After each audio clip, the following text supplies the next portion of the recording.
سے بیعت کر رہے ہیں. پورے قرآن میں کسی پیغمبر کے بارے میں بتلا دیجئے. کہا کہ حبیب وما رمیت اذ رمیت ولکن اللہ رما. میں پہلے عرض کر چکا ہوں بڑا پیراڈاکس والی آیت ہے یہ آیت کہ دیکھو حبیب سے کہہ رہا ہے حبیب وما رمیت اذ رمیت. حبیب جب تو نے پھینکا نا وہ تیر یا پتھر تو تو نے نہیں پھینکا جب تو نے پھینکا. تو نے پھینکا بھی اور تو نے نہیں پھینکا. تو نے کیوں پھینکا؟ کیونکہ تیرا ہاتھ تھا. لیکن تو نے نہیں پھینکا کیونکہ تیرے ہاتھ کے پیچھے کون تھا جو تجھے پھینکوا رہا تھا؟ وہ ہم تھے. وَلَكِنَّ اللَّهَ رَمَا. یہ اللہ نے پھینکا. یعنی محمد مصطفیٰ کی عبودیت بغیر کسی قید و شرط کے ہے. اتنی عمیق ہے, اتنی گستردہ ہے. اب بچوں کے لیے کہوں کہ اس کا سرکمفرنس اتنا زیادہ ہے یا ریڈیس کہیے اتنا زیادہ ہے کہ پروردگار کے پاس اب محمد مصطفیٰ کی بندگی اور عبودیت کو بتلانے کے لیے نہ پروردگار نے جب محمد مصطفیٰ کی عبودیت کو بتلایا تو عبد الرزاق نہیں کہا, عبد المحی نہیں کہا, عبد الشافی نہیں کہا, عبد القادر نہیں کہا, بلکہ کہا عبد ہو.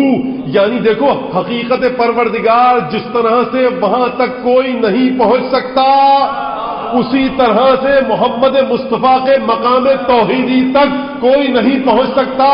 گویا پروردگار انسانوں کو, مسلمانوں کو یہ بتلانا چاہ رہا ہے کہ دیکھو اگر میں اپنے حبیب کو کہوں عبد الرزاق تو رزق دینا بہت چھوٹی صفت ہے. میرا یہ بندہ بہت بڑا ہے.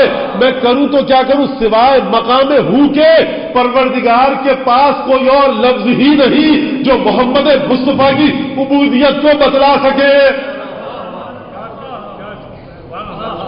یہ عبودیت ہے.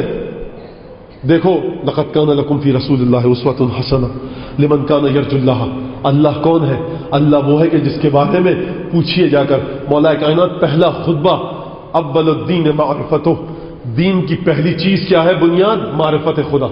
اول الدین معرفتہ وکمال معرفتہ. اور کمال معرفت کیا ہے؟ تم نے اللہ کو پہچان لیا. اب اللہ کی معرفت کا کمال آخری نقطہ کیا ہے؟ وہ کمال معرفت ہی التصدیق بہ. اور معرفت کا کمال یہ ہے کہ اس کی تصدیق کرو. وہ کمال و تصدیق بہ. اور تصدیق کا کمال یہ ہے, بڑی توجہ کیجیے گا, دین کی پہلی سیڑھی کیا ہے؟ اس کی معرفت حاصل کرو. اور معرفت کا کمال کیا ہے؟ کہ اس کی تصدیق کرو. اور تصدیق کا کمال کیا ہے؟ کہ کمال التوحید اللہ. تصدیق کا کمال یہ ہے کہ اسے واحد جانو, توحید کو سمجھ لو. اس کی تصدیق کا کمال اور آخری نقطہ یہ دین کی پہلی سیڑھی پروردگار عالم کی معرفت. پروردگار عالم کی معرفت کا آخری نقطہ یا نقطہ جو بھی کہیے, دونوں ایک لحاظ سے صحیح ہے. آخری مقام, آخری مرتبہ, آخری منزل کیا ہے؟ آخری درجہ اس کی معرفت کا یہ ہے کہ تم اس کی تصدیق کرو. اور اس کی تصدیق کا آخری مرتبہ کیا ہے؟ وہ کمال التصدیق لبہ. اور تصدیق کا آخری مرتبہ کیا ہے؟ توحید. آخری مرتبہ یہ کہ تم اسے, آخری درجہ یہ کہ تم اسے ایک مانو, وحدانیت کو سمجھ دو. وہ کمال التوحید. اور توحید کا کمال یہ ہے اخلاص اللہ, کہ تم مخلص طریقے سے اسے واحد مانو. وہ کمال الاخلاص اللہ. اور توحید کا اخلاص یہ ہے کہ نفی الصفات عنہ, کہ تم پروردگار سے تمام صفتوں کی نفی کر دو. مولا کائنات یہ کیا فرما رہے ہیں آپ کہ پروردگار کی تمام صفتوں کی نفی کر دو. وہ رازق بھی ہے, وہ قادر بھی ہے, وہ شافی بھی ہے, وہ محیی بھی ہے, وہ ممیت بھی ہے, وہ منتقم بھی ہے, وہ مزہق بھی ہے, وہ مبقی بھی ہے. یہ تمام صفات پروردگار نے خود قرآن میں بتلائی ہیں اور آپ کہہ رہے ہیں کہ تمام صفتوں کو اس سے نفی کر دو. تو مولا کائنات ہم آپ کی بات مانیں یا قرآن کی بات مانیں؟ شاید مولا کائنات کی آواز غیب سے آئے یا ہو سکتا ہے آ چکی ہو. کہاں وہ کان جو سن پائیں کہ دیکھو نادان شخص, میرا مطلب اگر تم اگلا جملہ پڑھ لیتے تو مطلب سمجھ جاتے.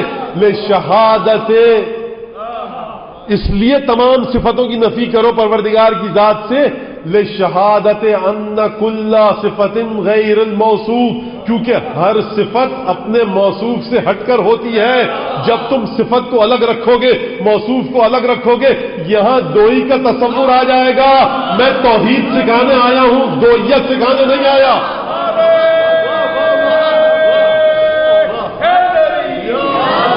یعنی کیا مطلب؟ یعنی مطلب کیا ہے اس کا؟ یعنی یہ کہ دیکھو تم لوگ عالم ہو, تم بصیر ہو, تم لوگ سمیع ہو. میں سمیع ہوں, سنتا ہوں.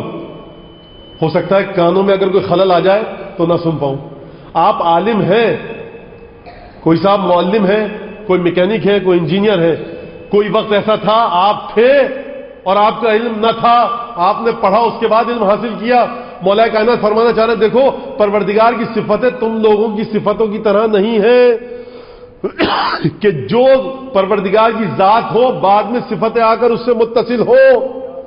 وہ جس لحاظ سے دیکھتا ہے اسی جہت سے اسی لحاظ سے سنتا ہے، اور لحاظ اور جہت کا فرق بالکل غلط ہے، لفظ غلط ہے. اب کیا کیا جائے، کوئی اور لفظ نہیں ہے، میں ایک مثال کے ذریعے سمجھاتا ہوں. کانوں کے ذریعے آپ سنتے ہیں، دیکھیے کیونکہ ہم بندے ہیں، مخلوق ہیں، اس لیے مثال کا سہارا لینا پڑے گا، اور مثال ہر لحاظ سے، ہر جہت سے، ہر ڈائمنشن سے پوری طرح بات کو واضح نہیں کر سکتی. مثال ہوتی ہے. آج کل کمپیوٹر میں بنایا جاتا ہے صاحب، ایکسیڈنٹ ہو گیا، کوئی بلڈنگ بن رہی ہے، اسے کمپیوٹر بنایا جاتا ہے کہ صاحب یہ اس طرح سے بلڈنگ بنے گی، زلزلہ آئے گا تو اتنے جھٹکے لگیں گے اتنے ریکٹر پہ، تو اتنا وائبریشن ہوگا. اسے دیکھا جاتا ہے، چیک کیا جاتا ہے، وہ بہرحال مثال ہوتی ہے، نہ وہاں کوئی زلزلہ ہوتا ہے نہ وہاں بلڈنگ بن رہی ہوتی ہے، لیکن سول اور آرکیٹیکٹ کی سمجھ میں آ جاتا ہے کہ یہ بلڈنگ مستحکم ہے یا نہیں. یہ بات واضح ہے نا. دیکھیے مثال، آپ کانوں سے سنتے ہیں، آنکھ سے دیکھتے ہیں، ناک سے سانس لیتے ہیں، زبان سے چکھتے ہیں، زبان سے چکھتے ہیں، بولتے بھی ہیں. اگر کان سے جہاں سے آپ سنتے ہیں وہاں پر سوئی چبھوئی جائے تو آپ کو احساس ہوگا یا نہیں ہوگا؟ ہوگا.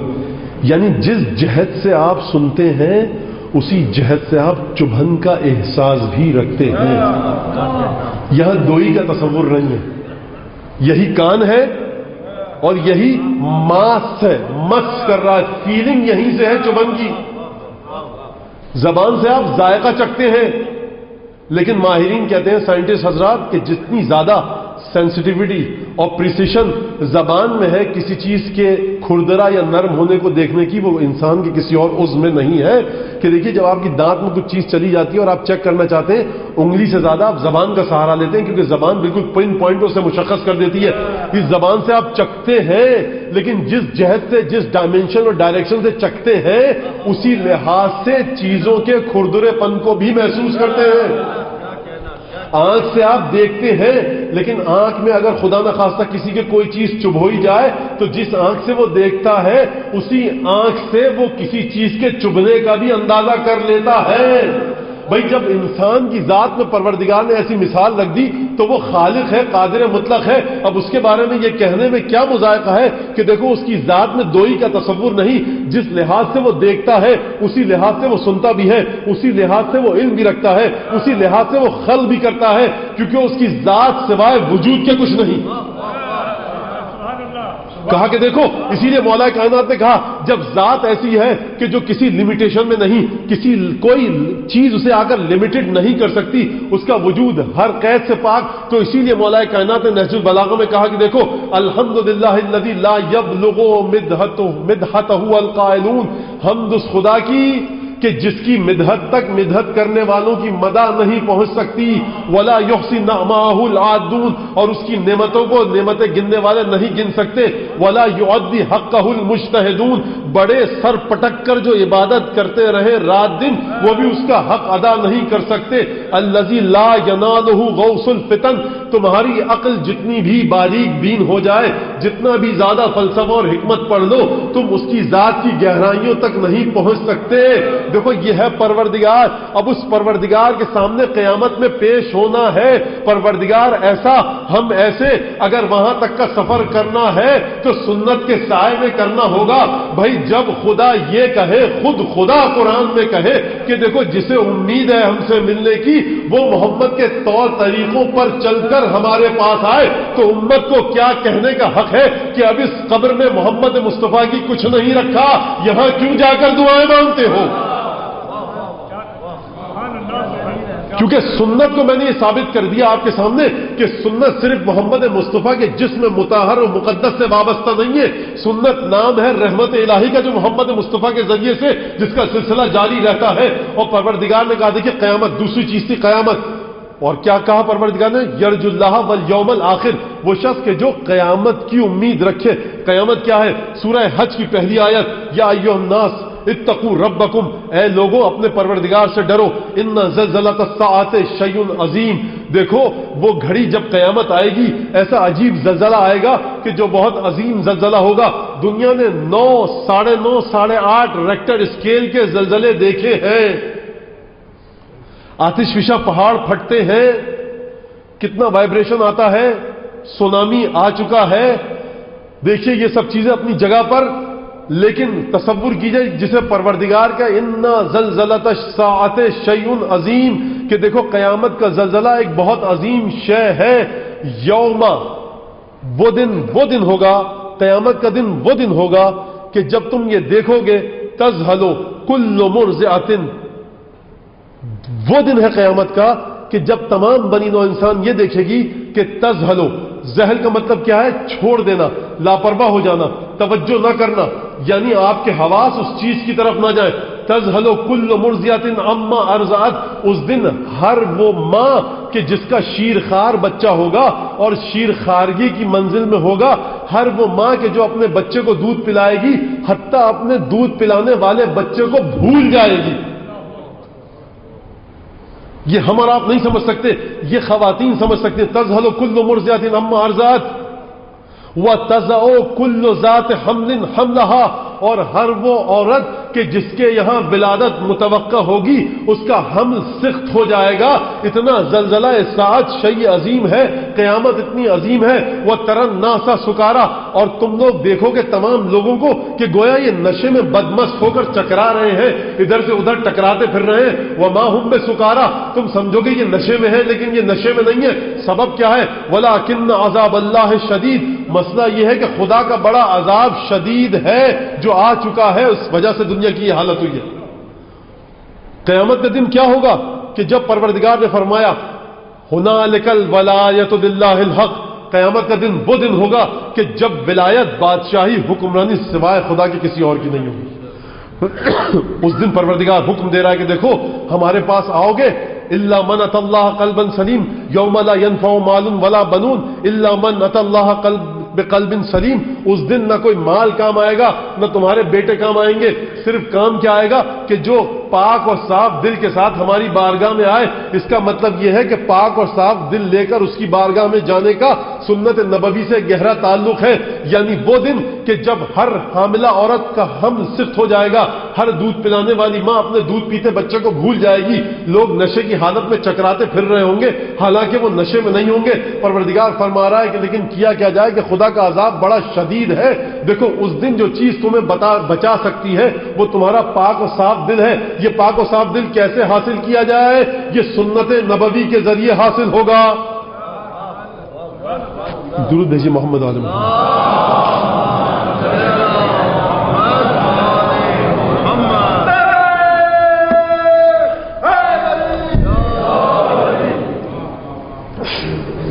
یہ سنت نبوی کے ذریعے ملے گا، یہ سنت نبوی کے ذریعے حاصل ہوگا۔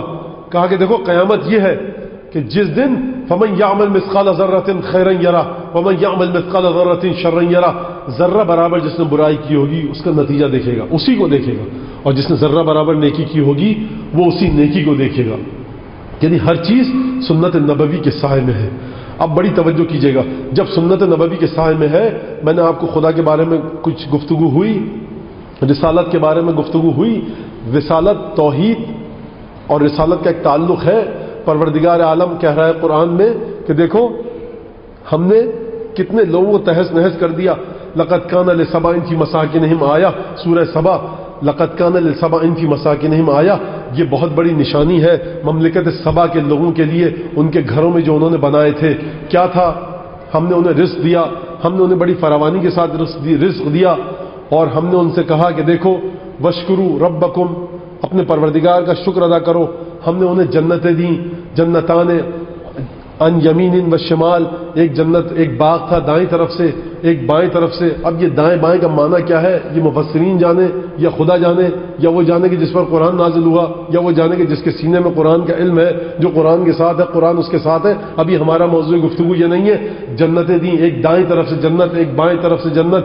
لیکن اس کے بعد انہوں نے کیا کیا؟ فَأَعْرَضُوا فَأَرْسَلْنَا عَلَيْهِمْ سَيْلَ الْعَرَمِ. انہوں نے کیا کیا؟ ہماری ہدایت سے منہ موڑ لیا. ہم نے آیتیں بنائیں ان کے گھروں کے لیے. ہم نے کہا کہ دیکھو کتنی زیادہ نعمتیں دی ہیں. وَاشْكُرُوا رَبَّكُمْ، اپنے پروردگار کا شکر ادا کرو. کیوں شکر ادا کرو؟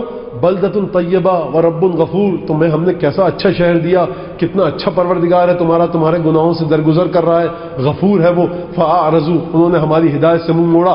ہم نے کیا کیا؟ جیسے ہی انہوں نے ہماری ہدایت سے منہ موڑا، فارسلنا علیہم سیل العرم، ہم نے بڑا شدید ان پر عذاب نازل کیا، ایک سیلاب بھیجا. اور اس کے بعد ہم نے انہیں ایسا تباہ و برباد کر دیا، تہس نہس کر دیا کہ دوسری جگہ فرمایا پروردگار نے کان لم تغنا بالامس، کہ گویا کل یہ تھے ہی نہیں. آج ان کی بستیوں کی حالت ایسی ہے کہ جو یہاں سے گزرے گا وہ سمجھے گا یہاں پر کچھ نہیں تھا.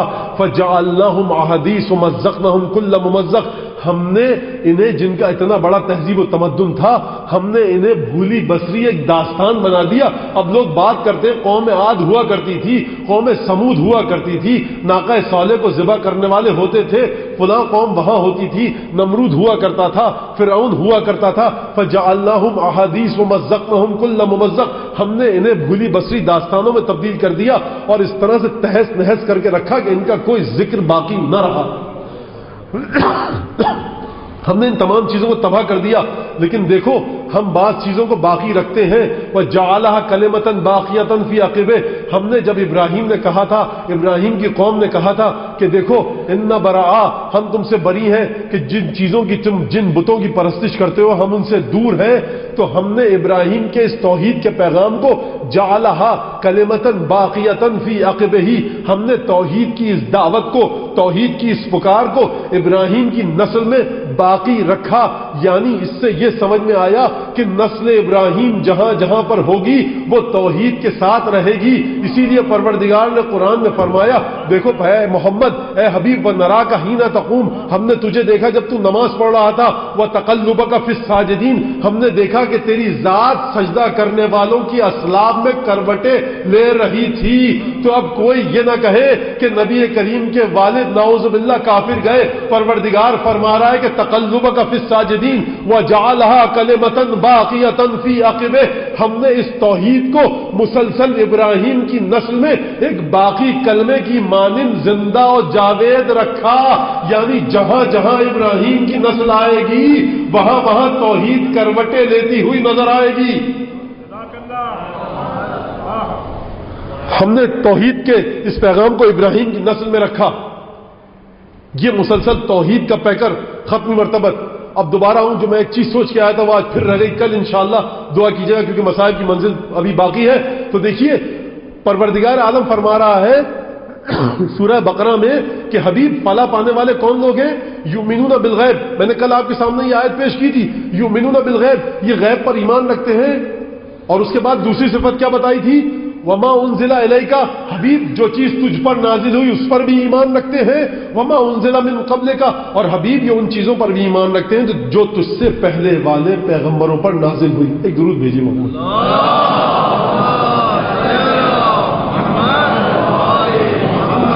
حبیب اچھا کل اشارہ کیا، واضح کر دوں اور بات کو.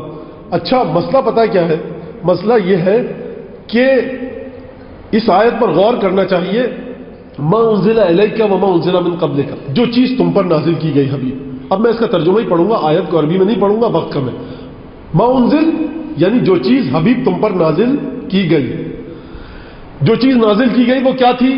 خدا نے یہ تو نہیں بتایا، آیت تو یہ نہیں کہتی. آپ کہیں آپ کے پاس اپنی دلیل ہے کہ مولانا ہمیں پتا ہے، آپ کہہ سکتے ہیں میری سمجھ میں نہیں آ رہا کیا تھی وہ چیز، قرآن نہیں بتا رہا. ما انزل الیک وما انزل من قبلک وبالآخرۃ هم یوقنون، جو چیز تم پر نازل کی گئی اور جو چیز تم سے پہلے والے نبیوں پر نازل کی گئی. جو غیب پر ایمان رکھتے ہیں اور جو تم پر چیز نازل کی گئی اس پر ایمان رکھتے ہیں. اب یہاں سے وہ تقسیم جس پر میں نے پہلے دن اشارہ کیا. سنت کے دو پہلو ہیں، ایک سنت کا پہلو اور آج بھی تقریر کے شروع میں اشارہ کیا جو منصہ ظہور اور شہود پر آ چکا ہے، اور وہ سنت کا پہلو کہ جو غیب میں باقی ہے. اگر آپ یہ کہہ دیں کہ بھائی یہاں پر سنت خاموش ہے کہ چاند گاڑی میں بیٹھ کر کیسے نماز پڑھی جائے، تو اس سے آپ کا کیا مطلب ہوتا ہے؟ یعنی ہمیں رسول کی زندگی میں یہ نہیں دکھتا کہ حضرت کبھی چاند گاڑی میں تشریف فرما ہوئے ہوں اور آپ نے نماز پڑھی ہو چاند پر جا کر؟ نہیں ملتا ہمیں. اچھا نہیں ملتا. کیا رسول بتا کر گئے؟ بتایا بھی نہیں. تو اس کا مطلب یہ ہے کہ جو چیز، یا تو کہیے کہ رسول کو یہ حکم پتا تھا یا نہیں پتا تھا. اگر آپ کہیں گے نہیں پتا تھا، رسول نہیں جانتے تھے اس کا حکم، تو قرآن کہہ رہا ہے تبیانا لکل شیء، ہر چیز کا بیان ہم نے تمہیں عطا کر دیا. تو اس سے یہ بات سمجھ میں آئی کہ سنت کے دو پہلو ہو گئے. اس خاص واقعے میں رسول کیا کرتے؟ اگر رسول نہ بتا کر گئے، رسول نے انجام دے کر بھی نہیں سکھلایا، اس کا مطلب یہ ہے کہ اس مخصوص واقعے میں رسول کیا کرتے؟ یہ رسول اپنے دل میں رکھ کر لے کر چلے گئے. تو سنت کے دو پہلو ہو گئے. ایک وہ سنت جو ظاہر ہو چکی ہے، جو شہود پر آ چکی ہے. ایک وہ سنت جو غائب ہے اور مقام غیب پر ابھی تک موجود ہے، وہ ہمارے سامنے نہ آ سکی. اب چلیے ذرا سورہ رعد کی 21ویں آیت، سورہ رعد میں پروردگار عالم نے بڑا عجیب مقایسہ کیا، بڑا عجیب کمپیریزن کیا دو چیزوں کے بارے میں. حبیب ہمیں یہ بتاؤ ذرا، حبیب سے سوال کر رہا ہے پروردگار اپنے سورہ رعد میں کہ حبیب یہ بتاؤ ذرا کہ تم پر جو ہم نے چیز نازل کی، فمن یعلم، وہ شخص جو جانتا ہے، فمن یعلم، وہ شخص جو جانتا ہے، انما انزل الیک من ربک الحق کمن هو اعمی. حبیب مجھے یہ بتاؤ، وہ شخص جو بڑی توجہ کیجیے گا، حبیب مجھے یہ بتاؤ ذرا کہ وہ شخص جو جانتا ہے کہ تم پر جو پروردگار کی جانب سے نازل ہوا ہے وہی حق ہے، اس کے علاوہ سب باطل ہے. جو شخص یہ جانتا ہے کہ تمہارے پروردگار پر، حبیب جو تم پر نازل ہوا ہے، صرف وہی حق ہے. اب اگر عربی جاننے والا کوئی یہاں پر بیٹھا ہے تو وہ یہ سوال کر سکتا ہے کہ مولانا نے یہاں پر محصور کیوں کیا، منحصر کیوں کیا؟ اس لیے کہ یہاں پر الف لام آ رہا ہے حق کے اوپر. افمن یعلم انما انزل الیک من ربک الحق. تو عربی جاننے والا تعلیم نہیں سمجھ لے گا میں کیا کہہ رہا ہوں. حبیب جو یہ جانتا ہے کہ جو حق ہے وہی تم پر نازل ہوا ہے پروردگار کی جانب سے، اس کے علاوہ سب باطل ہے، کیا وہ اس کی طرح سے ہے جو اندھا ہے؟ تو اس کا مطلب یہ ہے کہ دو طرح کے لوگ سنت کے سامنے موجود ہیں. قرآن اعلان کر رہا ہے کہ حبیب ہم نے جو تم پر نازل کیا، جو تم پر نازل کیا، کیا نازل کیا یہ نہیں بتلایا. جو نازل کیا سورہ رعد میں اس کا ذکر کیا.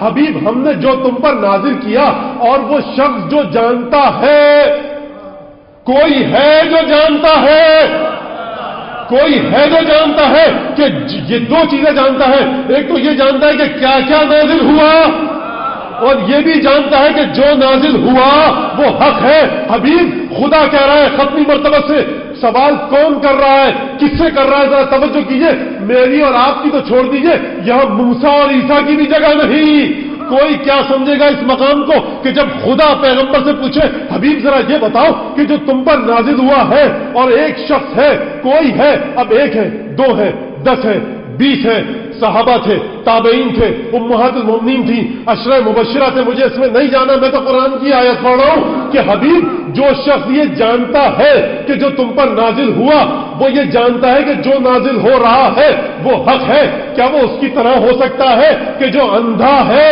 اور یاد رکھنا حبیب صرف عقل والے ہی نصیحت لیں گے.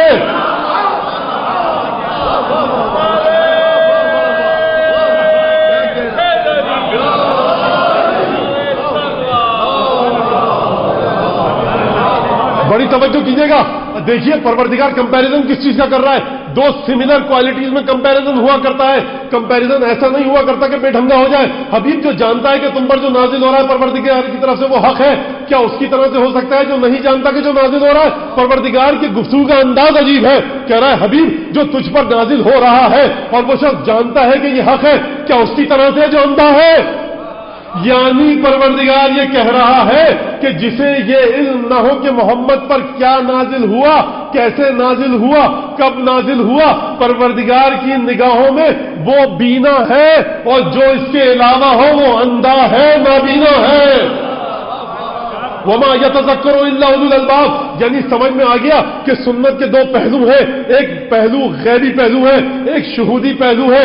کچھ نازل ہو رہا ہے، جو نازل ہو رہا ہے کتاب میں تبیانا لکل شیء ہے، ہر چیز کا بیان ہے۔ ذرا پوچھئے جا کر کہ جو میں نے آپ کے سامنے مثالیں پیش کی کہ آج کے دور کے مسائل کا حل ہے، اس کا مطلب ہے بیان موجود ہے، بیان نکالنے والا نہیں ہے۔ بیان کون نکالے گا؟ وہ نکالے گا جو یہ جانتا ہو کہ حبیب پر جو نازل ہوا وہ ہے کیا اور کس حد تک نازل ہوا، یہ وہ بتلائے گا۔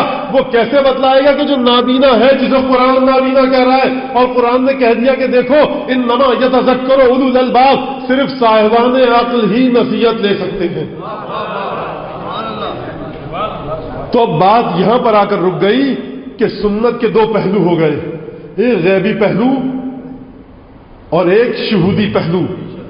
وہ طور طریقہ جو رسول نے کبھی انجام ہی نہیں دیا، تبیانا لکل شیء کے بمصداق، تبیانا لکل شیء کے بموجب۔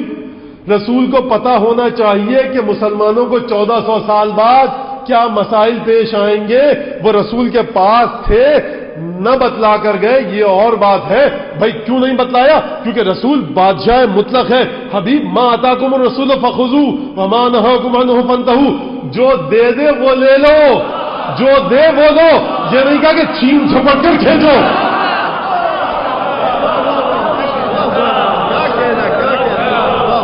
بھائی رسول نے جو چاہا دیا، اور کیا کہا حضرت داؤد کے قصے میں؟ حضرت داؤد سے دیکھو ھذا عطاؤنا، یہ ہماری عطا ہے، فمنن او امسک بغیر حساب، جسے چاہو دو اور دے کر احسان بھی جتلاؤ۔ امت کو منع کیا احسان مت جتلانا، یہ رسول اتنا عظیم ہے کہ کہا جب دینا تو تمہیں اختیار ہے کہ احسان بھی جتلا سکتے ہو، یہ میں نے دیا تمہیں، تمہاری اوقات کیا تھی، یہ ہماری وجہ سے تم اس مرتبے پر پہنچے ہو۔ ھذا عطاؤنا، حبیب فمنن، ان پر احسان جتلا کر انہیں یا تو دو، او امسک، یا روک لو بغیر حساب، حبیب جو چاہو کرو بغیر حساب کے۔ اور ایک دوسرے مرحلے پر کہا حبیب مالک کل تم ہو، ما آتاکم الرسول فخذوہ وما نہاکم عنہ فانتہوا، جو دے اسے لے لو، جو نہ دے اس سے رک جاؤ۔ یعنی مرضی کا مرکز پروردگار کی عطا اور رزق کا مرکز رسول کی ذات ہے۔ اگر قیامت میں رسول یہ کہے کہ ما انزل کا علم میں نے امت کو نہیں دیا، تو امت کو حق نہیں ہے کہنے کا کیوں نہیں دیا؟ کیونکہ خدا کہہ رہا ہے حبیب جو جی چاہے انہیں دو، جو نہ جی چاہے اپنے سینے میں رکھو۔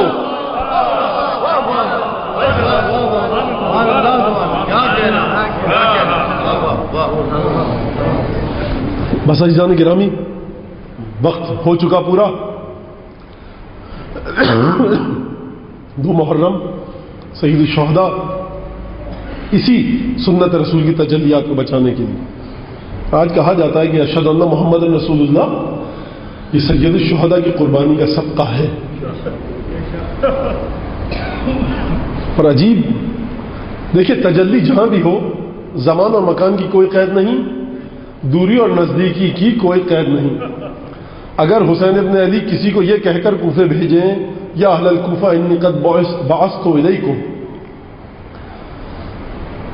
اخی وابن عمی وثقۃ من اہل بیتی، میں اپنے گھر والوں میں سے ایک اپنے بہت بااعتماد موثق چچازاد بھائی کو بھیج رہا ہوں، جو بات ہے اس سے کہو۔ تو مسلم ابن عقیل اگرچہ کربلا میں شہید نہیں ہوئے، لیکن ایک عجیب اتصال ہے۔ مسلم ابن عقیل کی زیارت جا کر پڑھیے گا، آپ مفاتیح الجنان میں موجود ہے کہ کتنی عجیب زیارت کے جملے ہیں، سراسر مکمل توحیدی جملے، کیونکہ اتصال شدید ہے سید الشہداء کے ساتھ۔ اس لیے اگرچہ کربلا میں شہید نہیں ہوئے، لیکن شہداء کربلا کی طرح ان کا غم منایا جاتا۔ روایت نقل ہے کہ پوچھا ختمی مرتبہ سے جناب امیر المومنین نے کہ یا رسول اللہ، کیا آپ میرے بھائی عقیل سے محبت کرتے ہیں؟ کہا میں عقیل سے محبت کرتا ہوں۔ کہا کیوں؟ کہا اس لیے، اب میں اپنے الفاظ میں بتا رہا ہوں، کہا اس لیے کہ میرے چچا ابو طالب اس سے بہت محبت کرتے تھے، دوسری وجہ یہ ہے کہ اس کی نسل سے ایک بیٹا پیدا ہوگا جو تیرے بیٹے کی مدد کرے گا۔ صلت علیہ الملائکۃ المقربون، ملائکہ مقربین اس پر نماز پڑھیں گے، وبکت علیہ یبکی علیہ صالح المؤمنین، اور نیک مومن اس بیٹے پر گریا کریں گے. بھیجا کوفے.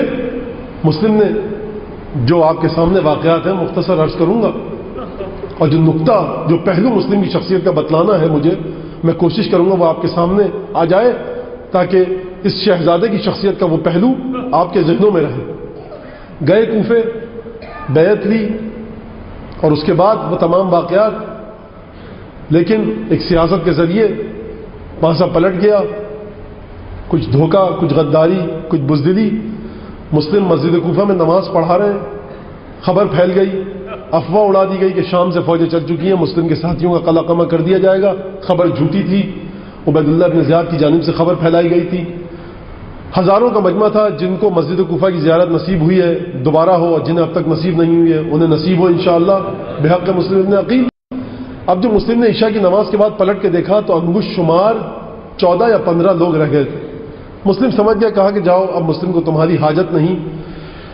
مقتل کے الفاظ ہیں کہ مسلم کوفے کی گلیوں میں اس طرح سے گھوم رہے تھے، لا یدری الی این یذهب. مسلم کی سمجھ میں نہیں آ رہا تھا اب جائیں تو کہاں جائیں. مسلم کو اپنی پناہ کی ضرورت نہیں ہے، مسلم کو پریشانی یہ ہے کہ سید الشہداء کو کیسے یہ پیغام دیا جائے کہ مولا آپ کے ساتھ رسول کی بیٹیاں ہیں، ثانیہ زہرا ہے، کوفے نہ آئیے. جب گھومتے گھماتے تھک گئے تو گلی میں ایک چبوترے پر بیٹھ گئے جا کر گھر کے ساتھ. ایک مومنہ باہر نکلی، طوعا اس کا نام تھا، وہ اپنے بیٹے کا انتظار کر رہی تھی. کہا کہ اے شخص، کوفے کے حالات خراب ہیں، تو یہاں کیوں بیٹھا ہے؟ میں اکیلی عورت ہوں گھر میں، یہاں پر اچھی بات نہیں ہے، نامحرم کے دروازے پر تم آ کر بیٹھ گئے. کہا کہ اے مومنہ، جس کا کوئی گھر نہ ہو وہ کہاں جائے؟ کہا کہ تو کوفے کا رہنے والا نہیں؟ کہا نہیں. تو کہا پھر تو کون ہے؟ پانی مانگا. بہرحال پانی پلانے کے پینے کے بعد مسلم نے جب جواب دیا کہ میں اس گھرانے سے ہوں کہ جس کی محبت کو خدا نے قرآن میں واجب کیا ہے، تو یہ مومنہ ایک دفعہ گھبرا گئی. کہا کہ تم کون ہو؟ کہا میں حسین ابن علی کا وکیل اور سفیر مسلم ابن عقیل. کہا مولا آپ کی گستاخی ہوئی، گھر میں لائی، ایک کمرہ الگ دیا، کہا کہ بھوکے ہوں گے، پیاسے ہوں گے، کھانا رکھا. اس مومنہ کے مطابق مسلم مسلسل کمرے سے تسبیح، تقدیس، تحلیل کی آوازیں آ رہی تھیں. یہ مومنہ دوبارہ آئی، کہا کہ مولا کھانا رکھا ہوا ہے، آپ نے کھانا نہیں کھایا. کہا کہ دیکھو ابھی تھوڑی دیر پہلے اخذتنی عینائی، میری آنکھ لگ گئی تھی تو میں نے خواب میں اپنے چچا علی مرتضیٰ کو دیکھا ہے. منزلت دیکھیے مسلم کی. کہا کہ مسلم جلدی آؤ، ہم تمہارا انتظار کر. اب مسلم کو تمہارے کھانے کی ضرورت نہیں. اہل بیت کا ایک طور طریقہ ہے کہ جب انہیں موت کا، شہادت کا پتہ لگ جاتا تھا تو مولا کائنات نے بھی 19 رمضان کو سحری بالکل مختصر 2 لقمے کھائے تھے. یہ سنت پر چلنا چاہتے ہیں. کہا کہ اب شہادت کا اب مسلم کچھ نہیں کھائیں گے، اب خدا کی بارگاہ میں اس حالت میں مسلم جائیں گے کہ پیٹ میں کوئی غذا نہ ہو. تسبیح میں، عبادت میں مصروف ہے. اس مومنہ کا بیٹا آیا، خبر لے کر گیا. 70 گھوڑ سواروں پر مشتمل دستہ آیا. گھوڑے کی ٹاپوں کی آواز سنی تو مسلم تلوار سوچ کر باہر نکلے. مومنہ نے کہا کہ مولا باہر نہ جائیے. دیکھیے آپ مسلم کی بلند ہمتی. کہا مسلم کو پسند نہیں ہے کہ میری وجہ سے کسی مومنہ پر کوئی تکلیف آئے. بس ایک دفعہ گئے، مقابلہ کر رہے ہیں، تلوار سے چلائے جا رہے ہیں. اب کیا گیا کہ رسیوں کے گولے بنا کر آگ لگا کر مسلم کے جسم اقدس پر پھینکے گئے. دیکھیے مسلم کا تعلق اتنا شدید ہے زینب کبریٰ سے، اہل بیت کی شہزادیوں سے، کہ مسلم زبان حال سے کہہ رہے ہیں کہ جناب زینب ہے صحیح کہ میں کربلا میں شام غریبہ میں نہیں تھا، مولا سجاد میں آپ کے ساتھ نہیں تھا، لیکن کیونکہ 10 محرم کی شام کو آپ کے خیموں میں آگ لگی تھی، آپ کے کرتے جلے تھے، بدن آگ سے جلے تھے. مسلم کو آپ کا اتنا خیال ہے کہ مسلم کو بھی آگ کی گرمی برداشت کرنا پڑی. بس جنگ کرتے جا رہے ہیں. ایک دفعہ مسلم سے کہا گیا کہ مسلم تلوار رکھ دو، امان دیں گے تمہیں. مسلم نے جیسے ہی تلوار رکھی ہر طرف سے گھیر دیا گیا، دارالامارہ میں لے جایا گیا. اب مسلم کے دانت شہید ہو چکے تھے. کہا کہ تھوڑا سا پانی پلا دو. پانی لایا گیا. مسلم پینا چاہتے تھے کہ مسلم کے خون سے پیالہ رنگین ہو گیا. مسلم نے پھینک دیا. دوبارہ منگوایا، پھر یہی ہوا، پھینک دیا. دوبارہ منگوایا، پھر پھینک دیا. مسلم نے کہا لو کان رزقا مقسوما لشربتہ، اگر قسمت میں پانی ہوتا تو میں پی لیتا. میں کہوں گا مسلم یہ کیسے ہو سکتا ہے کہ حسین تمہیں کہے میرا بھائی، اور حسین تو پیاسا شہید ہو اور تم ہمیں مرتے وقت پانی مل جائے. یہ تعلق دیکھیے مسلم کا کہ مسلم نے کتنی شدت کے ساتھ اپنے رشتے کو نبھایا. بس ایک دفعہ وصیتیں کی, کہا وصیتیں کرو, کہا میری ایک وصیت یہ ہے کہ مولا حسین کو خط لکھ دو کہ اب وہ کوفے نہ آئے, رسول کی بیٹیاں میرے مولا کے ساتھ ہیں, اب کوفے کے حالات وہ نہ رہے. 2 وصیتیں اور کی. مسلم کو دارالعمارہ کی چھت پر لے جایا گیا. مسلم نے دارالعمارہ کی بلندی سے شہر کا جائزہ لیا. کچھ عجب نہیں کہ مسلم کے دل میں یہ خیال آیا ہو کہ کوفے والوں ابھی کچھ دن بعد اس شہر میں رسول کی بیٹی آئے گی, اس کا خیال رکھنا. کچھ عجب نہیں کہ مسلم نے کہا ہو یہی وہ گلیاں ہوں گی کہ جہاں سے حسین کا قافلہ گزرے گا. بس ایک دفعہ مسلم کی گردن پر وار کیا گیا. مسلم نے بیابان کا رخ کیا اور کہا السلام علیکہ یا ابا عبداللہ. یہ کیسے ہو سکتا ہے کہ عباس گھوڑے سے گرے حسین کو سلام کرے, اکبر گرے, قاسم گرے, عاشورہ کو حسین کو سلام کرے, لیکن مسلم سلام نہ کرے. ایک دفعہ سلام کیا, وہ مسلم کا سلام پہنچا. حسین نے بڑے عجیب انداز سے عاشور کے دن جواب دیا. بس ایک دفعہ گھبرا گئے. ادھر مسلم کی گردن پر وار چلا, جس میں اقدس زمین پر گرا دارالعمارہ کی بلندی سے, اور ادھر حسین ابن علی نے کہا بہن زینب ذرا مسلم کی بیٹی کو تو بلاؤ. کیوں آپ جانتے ہیں نا کہ مسلم کی بیٹی حسین کی بھانجی ہے. مسلم ابن عقیل حسین کے بہنوئی تھے. آپ بلایا گیا, گود میں بٹھایا, سر پر ہاتھ پھیرا, بوسہ لیا گال کا, کہا مامو جان یہ سلوک تو ایسا ہے کہ جیسا یتیموں کے ساتھ کیا جاتا ہے. میں نہیں جانتا کہ حسین نے کیا جواب دیا ہو, لیکن میں مسلم کی بیٹی سے کہوں گا اے شہزادی یہ آپ کا نصیب تھا, مسلم کی بیٹی کا نصیب کہ جب یتیم ہوئی تو حسین نے سر پر ہاتھ پھیرا, ارے آغوش میں بٹھایا, گالوں کا بوسہ لیا, پانی پلایا, اور وہ حسین کی بیٹی کا نصیب کہ جب یتیم ہوئی تو شب کے سمان. ارے کہاں